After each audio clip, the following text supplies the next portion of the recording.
Benvenuti amici della Gazzetta Sarda, questo è un nuovo appuntamento culturale. Oggi siamo qui a Sassari, ospitati nell'Archivio di Stato di Sassari, in compagnia, e quindi ringraziamo la dottoressa Federica Puglisi, che è il direttore dell'Archivio di Stato di Sassari. In occasione di che cosa? Di un evento particolare, che è Modas, dedicato agli abiti tradizionali della Sardegna, ma che vedremo tra poco, per cui restate con noi.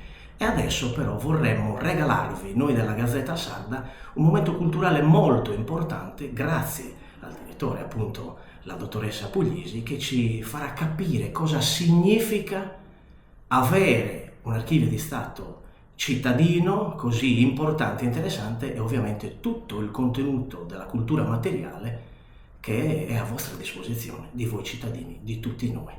Dottoressa, io la ringrazio, noi della Gazzetta la ringraziamo per questa opportunità, per questo incontro, siamo molto contenti e felici, quindi io ho introdotto questo aspetto, quindi ci parli un po' cosa significa Archivio di Stato per coloro che non lo sanno. Grazie a lei e benvenuti all'Archivio di Stato di Sassari. In Italia, in tutti i capoluoghi di provincia, esiste un archivio di Stato che ha il compito di conservare, tutelare e valorizzare la documentazione storica, quindi in teoria si dice gli affari esauriti da oltre 30 anni, degli uffici statali, quindi uffici dello Stato, presenti nel territorio di competenza della provincia. Non si tratta solo di documentazione dello Stato italiano, ma anche delle magistrature preunitarie, perché sappiamo tutti che l'Italia è uno Stato relativamente giovane, quindi ogni regione ha la sua particolarità di avere un preunitario diverso. Io per esempio vengo dal Friuli, quindi la mia formazione è austro-ungarica fino al 1918, mentre qui il Regno di Sardegna ha un continuum tutto sommato. A Sassari l'Archivio di Stato è stato istituito nel 1959, quindi anche un istituto relativamente giovane. Per più di 50 anni la sua sede è stata in Corso Angioi, di fronte ai giardini vicino all'ex questura. Questi sono i riferimenti che tutti i cittadini di Sassari conoscono. Dal luglio del 2019 invece ci siamo trasferiti in questa sede, che è il complesso monumentale Santissima Annunziata, che da metà 800 fino a circa gli anni 90 è stata sede del vecchio ospedale civile. E l'Archivio di Stato di Sassari conserva una documentazione che si estende, perché in termini tecnici si conta in chilometri, su quasi 3 chilometri, e comprende circa 13.000 faldoni, cioè buste, più di 10.000 fra registri e volumi, oltre 7.000 mappe e 800 scatole, quindi una documentazione abbastanza ricca. Bene, molto molto interessante. Come vedete, la ricchezza, quindi mi riallaccio a questa bellissima parola che lei ha detto, è una condizione importante perché voi capiate cosa significa anche frequentare questi luoghi. Quindi possono venire qui studiosi, ovviamente, e quindi coloro che... Tutti, ecco, basta tutti essere quanti. maggiorenni. Perfetto. Ma per questa occasione lei, dottoressa, ci accompagnerà in che cosa? In una visita guidata ai depositi che normalmente sono interdetti all'utenza, sia per questioni di sicurezza dell'utenza stessa, sia per questioni di sicurezza del patrimonio conservato. Perché forse non dovrei dirlo, ma noi ogni anno facciamo queste stime per il Ministero e il patrimonio archivistico viene valutato da un punto di vista economico. E sono veramente cifre molto alte, perché sono pezzi unici, non ce ne sono altri. Quindi di solito i depositi sono chiusi e non viene permesso a nessuno di entrare tranne il personale.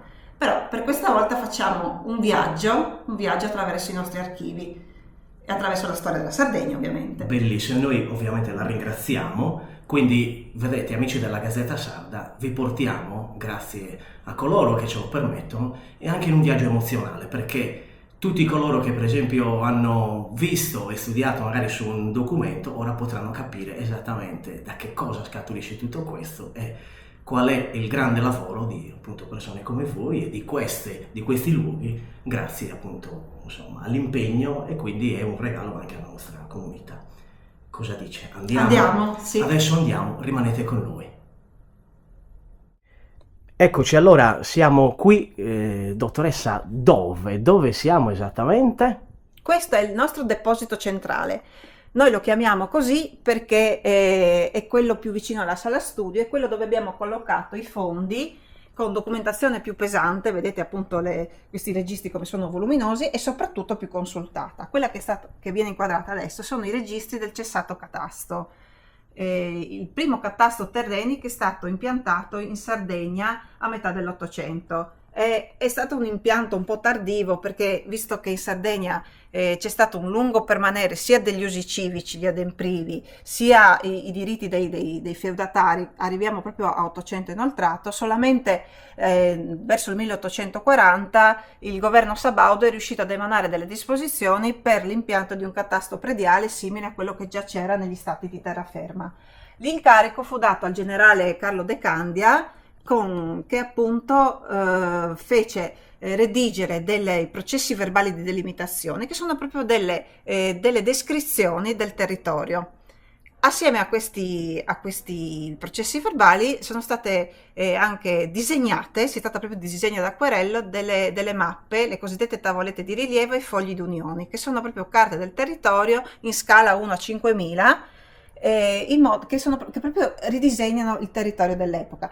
Più tardi, successivamente, e qui siamo proprio in epoca post-unitaria, 1886, furono date delle nuove istruzioni da parte del governo italiano per un catasto più uniforme in tutta Italia e quindi un catasto basato su misurazioni geometriche. Il risultato di questo, oltre alle mappe che però non sono conservate qui, ma nelle cassettiere, sono questi registri che sono per tutta la provincia di Sassari, che descrivono il territorio. Ogni paese della provincia ha i sommarioni che sono registri collegati alle mappe, cioè per una frazione di territorio che è segnata con una lettera dell'alfabeto vengono contrassegnati diversi lotti contrassegnati da un numero, e nel sommarione sono riportate il mappale, ovviamente con la lettera dell'alfabeto, e i diversi numeri che poi corrispondono a un possessore e al tipo di terreno. Attraverso poi una matricola dei possessori si identifica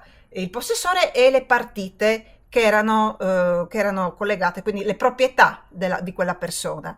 Nei partitari è descritta proprio la vita della partita catastale, quindi chi l'ha comprata, a chi l'ha venduta, si chiama carico e scarico. Se si è fortunati, poi magari ne parliamo dopo di questa interazione, si può trovare anche la citazione dell'atto notarile e quindi si può fare un riscontro negli stessi atti notarili. Questo è un fondo molto consultato, è stato uno dei primi versati in Archivio di Stato negli anni 60 e fortunatamente per noi siamo stati scelti dalla Direzione Generale Archivi un paio d'anni fa per un progetto pilota di digitalizzazione del patrimonio catastale.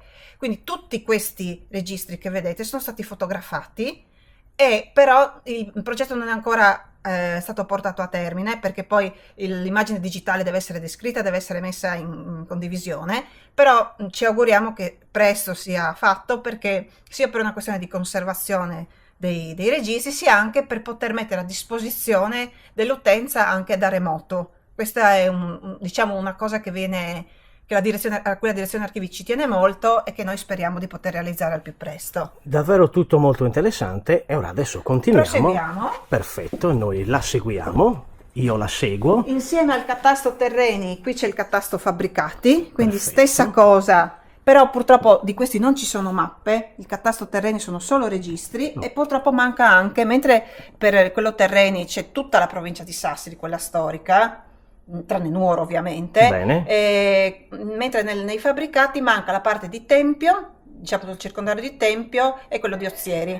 Quindi c'è solo la provincia Alghero e Sassari proprio. Perfetto. Questo è anche un altro fondo consultatissimo, Molto per cui bello. speriamo prima o poi anche qui di poterlo restaurare. Questi sono i ruoli matricolari, uno dei fondi più consultati, specialmente in occasione del centenario della Grande Guerra che è stato celebrato qualche anno fa, e qui ci sono tutti i coscritti della provincia di Sassari a partire dalla classe di nascita, più o meno parliamo di 1860 più o meno, solo i primi sono un po' lacunosi. Arriviamo comunque fino al 1924, quindi arriviamo più alle classi più recenti. Ovviamente ci sono tutti i sardi, i sassaresi che hanno fatto la prima guerra mondiale, ed è sono documenti unici, sia per una questione personale, nel senso che uno trova il nonno, il bisnonno e legge la guerra, soprattutto la prima guerra mondiale, a cui i sardi hanno dato un grosso contributo di sangue, e sia anche nomi famosi, tipo il generale Musino, che era nato a Tiesi. È vero che come ufficiale non c'è molto, perché qui stiamo parlando solamente di truppa ed eventualmente graduati, ma non ufficiali, perché l'ufficiale ha un altro tipo di documento, però comunque si trova che aveva fatto il servizio di leva come tutti ovviamente quando era obbligatorio. Questo tipo di documentazione è richiesta anche dall'estero, perché molti figli di emigrati, attraverso il nome degli antenati, riescono a risalire a dove è nato, e quindi ad avere dati precisi per poter chiedere eventualmente poi la cittadinanza italiana, perché la ricerca nel distretto militare del nominativo si può fare anche senza conoscere il luogo di nascita esatto, cioè se rientrava nella competenza del distretto militare di Sassari si trova comunque, quindi anche quando spesso non lo sanno, perché ovviamente si sono persi i legami, si può trovare il nominativo con la data di nascita precisa, il luogo, il nome dei genitori, che non è da poco perché ci sono moltissimi casi di omonimia, e quindi molti riescono poi ad avviare le pratiche per la cittadinanza. Data l'importanza di questo fondo, è in corso proprio in questi mesi da parte di Family Search, questa organizzazione che opera a livello mondiale, di digitalizzazione di tutti i ruoli matricolari e delle liste di leva collegate, in modo che anche questo, speriamo, presto verrà messo online e quindi potrà essere consultato da tutti, anche senza venire fisicamente in archivio di Stato. Molto bene, Proseguiamo. Queste sono le famose liste di leva, quindi le liste che tutti i comuni all'epoca della coscrizione obbligatoria compilavano con i ragazzi che compivano il 18° anno, quindi qui li troviamo in volume, in altre parti invece sono a fogli, i formati cambiano. Molto interessante. Questi sono i fogli matricolari, quindi sono i fascicoli personali dei soldati. Questi purtroppo il distretto militare ce li ha versati, però sono organici a partire dalla classe di nascita 1910-1920. Prima non ce ne sono pochi, non sappiamo esattamente cosa sia successo, però a partire da quegli anni sono proprio conservati per classe, per anno di nascita e in ordine alfabetico, anche molto semplice da trovare. E qui invece abbiamo gli atti notarili.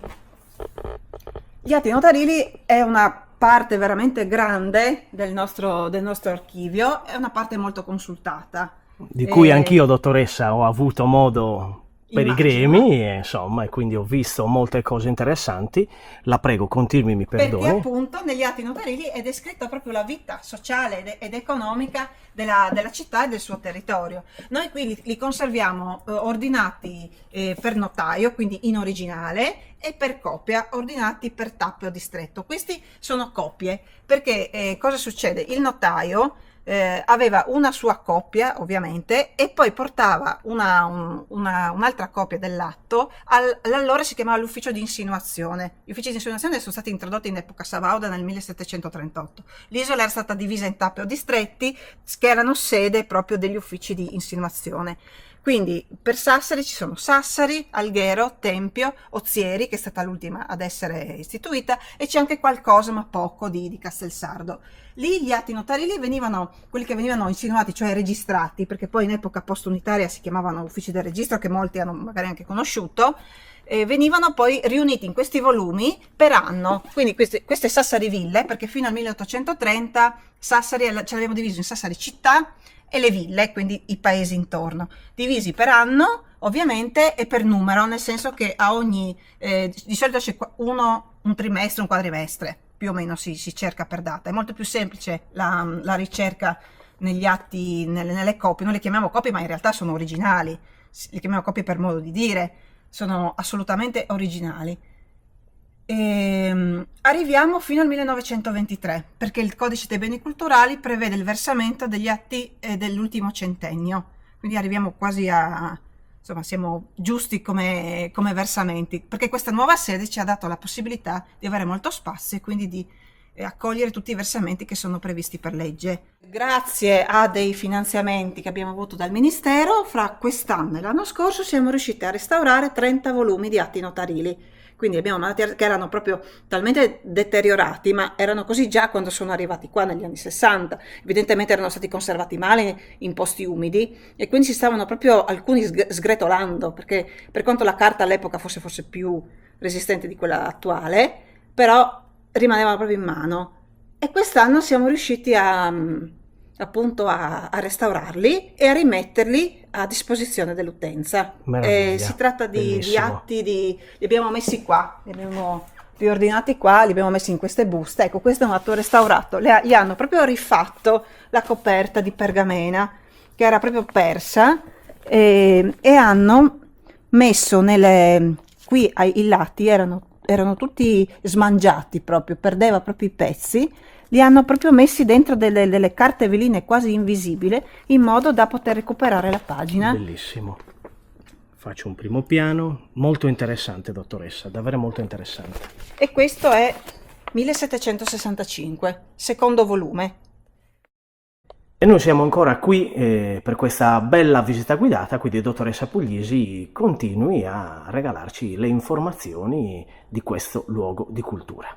Questo è l'altro deposito del nostro archivio di Stato che è stato sistemato con questi tipi di tipologie di archivi che si chiamano compattabili, nel senso che le scaffalature scorrono e questo permette di recuperare spazio. In questo deposito sono conservati i fondi giudiziari, quindi dalle giudicature, perché in Sardegna quelle che poi sono state conosciute come preture si chiamavano giudicature in epoca sabauda, sono conservati quindi le giudicature, i tribunali, perché l'Archivio di Stato di Sassari ha la competenza anche su Tempio, quindi c'è il Tribunale Civile Ordinario di Sassari, quello che è tuttora il Tribunale, qualcosa anche del Tribunale di Prima Cognizione che è stato, diciamo, era un preunitario anche quello. Prima ancora, ed è conservato qui, c'è il Fondo della Reale Governazione, che il Tribunale proprio istituito a metà del 1500, che aveva la competenza sulla città di Sassari e il territorio, quello però non soggetto alle curie baronarie o cittadine.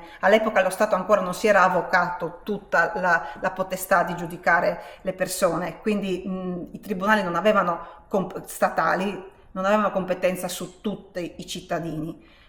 Qui però è conservata questa reale governazione che comunque faceva le veci un po' del tribunale per tutti i paesi appunto del Sassari e di Logodoro. Si chiamava governazione perché era presieduta dal governatore e giudicava sia nel ramo civile che nel ramo penale.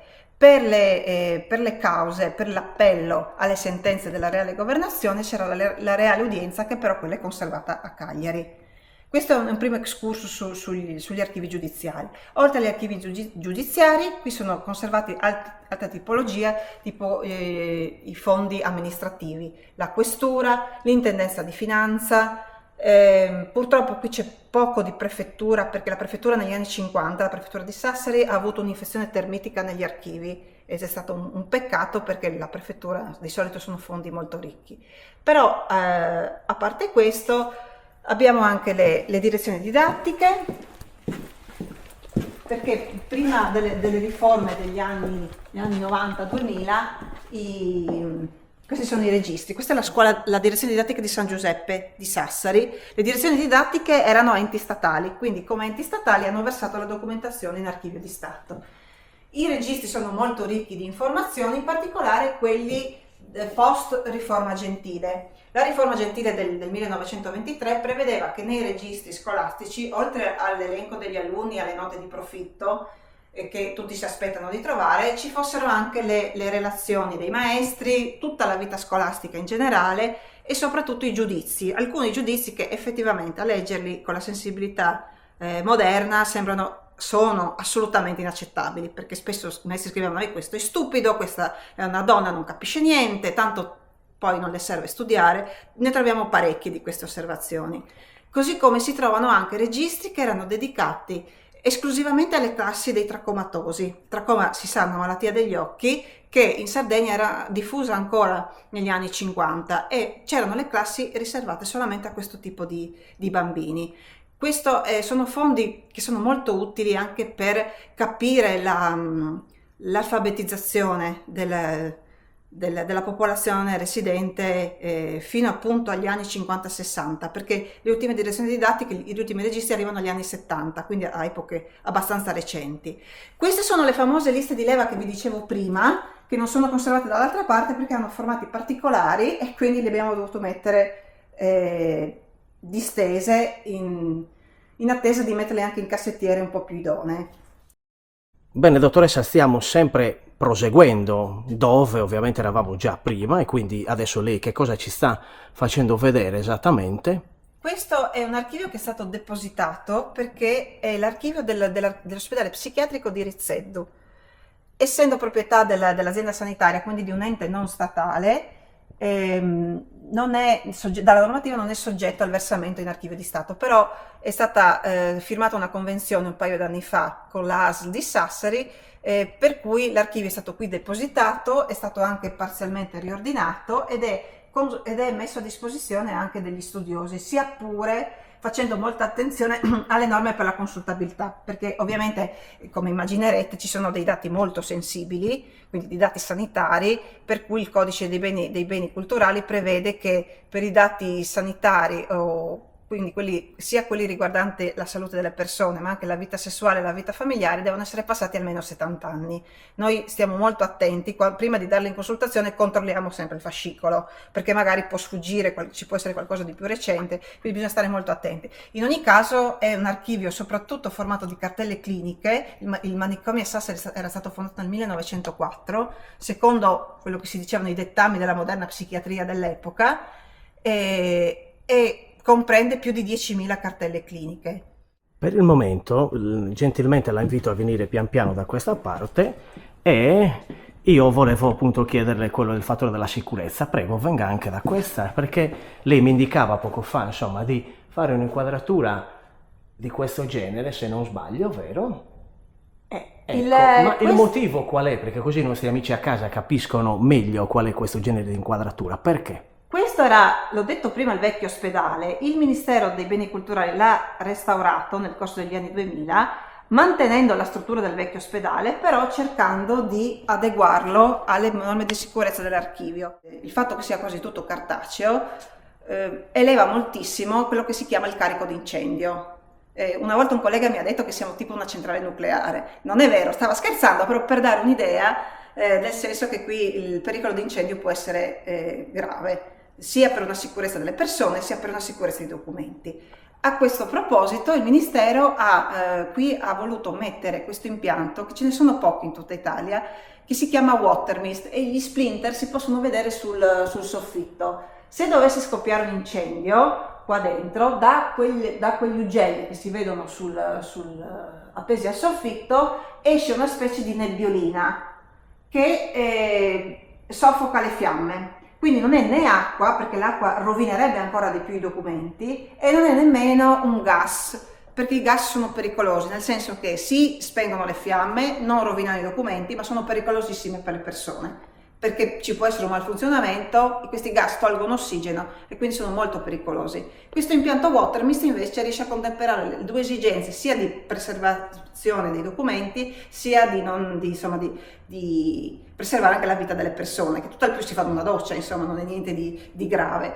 Oltre a questo impianto, nel tubone che si vede sono i tubi di areazione dell'unità di trattamento aria, in modo da poter garantire alla documentazione una temperatura e un'umidità costanti. Qui non ci sono finestre, anche per evitare che entrino insetti. Ci sono anche gli estintori, ce ne abbiamo quasi una quarantina diffusi in tutto l'istituto, oltre all'impianto di anti-intrusione. Qui ogni volta che si esce viene tutto allarmato, in modo da evitare qualsiasi tipo di intrusione o di furto. Perfetto, questo era molto importante. Ora proseguiamo il cammino, proseguiamo la visita e quindi lei ci porterà in un altro punto per continuare a parlarci di archivio. Eccoci qui, appunto, dottoressa Puglisi, dove siamo e stiamo quindi chiudendo questo bellissimo percorso, questo viaggio che ci ha fatto fare quindi a noi della Gazzetta Sarda. Dove siamo esattamente? Concludiamo nel posto dove noi teniamo le cassettiere, quindi conserviamo le mappe del catasto terreni di cui vi ho parlato, che per motivi ovviamente di conservazione non possono essere inserite nella scaffalatura, ma vengono distese in questi cassetti. Questo è un esempio di mappa, per esempio, un foglio di unione. Qui abbiamo preso un paese Aggius, vi dicevo, si chiama foglio di unione appunto perché raggruppa tutte le varie frazioni che sono contrassegnate da una lettera dell'alfabeto. Quindi questo più o meno stiamo parlando di 1880-90, giusto per dare un'idea. Questo è il catasto geometrico, però non è il primo catasto che è stato fatto in maniera un po' più artigianale, però le tavolette sono molto più pittoresche perché sono d'acquarello. Questo invece è molto più scientifico e serviva proprio per delimitare e descrivere il territorio a fini fiscali. Bene, allora dottoressa, grazie infinite per questa opportunità. Noi siamo stati molto bene perché abbiamo potuto osservare, come avete visto anche voi amici della Gazzetta Sarda, che cosa realmente potete toccare con mano, benché, come ha ripetuto prima, queste zone che noi abbiamo visto non sono accessibili, però è una finestra verso quella parte in cui poi l'utente può tranquillamente vivere, toccare con mano la presenza stessa di una parte storica su carta o su mappa. Quindi è molto interessante, noi la ringraziamo di questo. La salutiamo, dottoressa Puglisi. Un invito ai nostri amici della Gazzetta Sarda alla frequentazione di questo luogo? Sì, io vi ricordo che tutte le persone maggiorenni possono venire a fare ricerca in Archivio di Stato, basta avere un documento. La ricerca ovviamente è libera, ci sono gli addetti alla sala studio che possono aiutarvi in questo tipo di ricerca, che all'inizio magari non è facile, ma che poi vi assicuro che è proprio molto interessante perché ci si immerge nella storia, perché questi non sono libri di storia, questo è il materiale da cui si attinge il materiale per scriverli i libri di storia, quindi veramente vi invito tutti a provare. E allora amici della Gazzetta Sarda, noi vi salutiamo, ancora grazie. Grazie a lei. E allora noi continuiamo con Modas, restate con noi. Eccoci qui amici della Gazzetta Sarda e abbiamo concluso questo piccolo percorso con il direttore, con la dottoressa Puglisi, e ora siamo all'interno della mostra Modas in compagnia di Antonio Mannu e quindi dell'associazione folcloristica Sant'Ubertolo di Ossi. Benvenuto e ti ringraziamo appunto anche dell'invito. Dici esattamente di che cosa si tratta oggi questo appuntamento culturale in città a Sassari nell'archivio storico. Buonasera a tutti. Allora, è un appuntamento che riguarda l'abbigliamento tradizionale della Sardegna. Siamo giunti all'8ª edizione con uno speciale quest'anno chiamata Sentenzias perché prende riferimento degli atti giudiziari dove venivano descritti, dove veniva descritto l'abbigliamento tradizionale o di cadaveri o di alcune persone che erano ricercate. Lo scopo di questa mostra da parte dell'Associazione Sant'Ubertolo è quello di valorizzare l'abbigliamento tradizionale della Sardegna, cercando di far riproporre anche il vero, abbigliamento che ci ha sempre contraddistinto anche tra paesi limitrofi e anche in tutta l'isola. E questo è lo scopo, far vedere quindi le mode differenti tra paesi del circondario ma anche di tutta l'isola. Infatti qui, Antonio, vediamo rappresentati già in vivo sui manichini, oltre che Ossi alle nostre spalle, sì. Poi scorreranno delle immagini, vediamo appunto, abbiamo visto Torgano, poi vediamo Pattada e Settimo San Pietro. Quindi riuscite a raggiungere un po' tutta la Sardegna, sì, in questo senso, e quindi è anche un modo e una vostra identità anche culturale all'interno, no, della ricerca, della divulgazione e anche di far vedere in vivo ciò che la nostra terra offre, soprattutto io vedo anche nella parte dei gioielli ovviamente, Sì, e questo è molto importante. E tessuti antichi. Prospettive future dell'associazione, continuare a questo, e voi comunque vi occupate anche di portare avanti sì, la ricerca sia sul nostro abbigliamento tradizionale. Noi partecipiamo sempre da quando siamo nati, diciamo, alle cavalcate, a Sant'Efisio, al Redentore. Si spera di arrivare questa è l'8ª, a superare anche la 10ª. Noi ad esempio per Ussi ogni anno cerchiamo di far vedere l'evoluzione dell'abbigliamento tradizionale, specialmente quello femminile, a chi viene a visitare le mostre, a interessati, curiosi, studiosi, ricercatori. Come anche in questo caso è una 3 giorni, vi ricordiamo, quindi termina esattamente sabato. E quindi il nostro invito della Gazzetta Sarda è continuare a seguire tutti gli avvenimenti culturali cittadini, ma a seguire anche l'archivio storico, a seguire l'associazione folcloristica Sant'Uberto, io lo dico a Samodano ovviamente, e interagire con queste realtà che non si dimenticano del fattore culturale regionale e anche locale, nel loro caso appunto di Ussi. Io ti ringrazio Antonio, quindi amici della Gazzetta Sarda vi rimandiamo a un prossimo appuntamento culturale e noi vi salutiamo qui da questa splendida cornice culturale degli abiti tradizionali. Grazie a loro. Sì.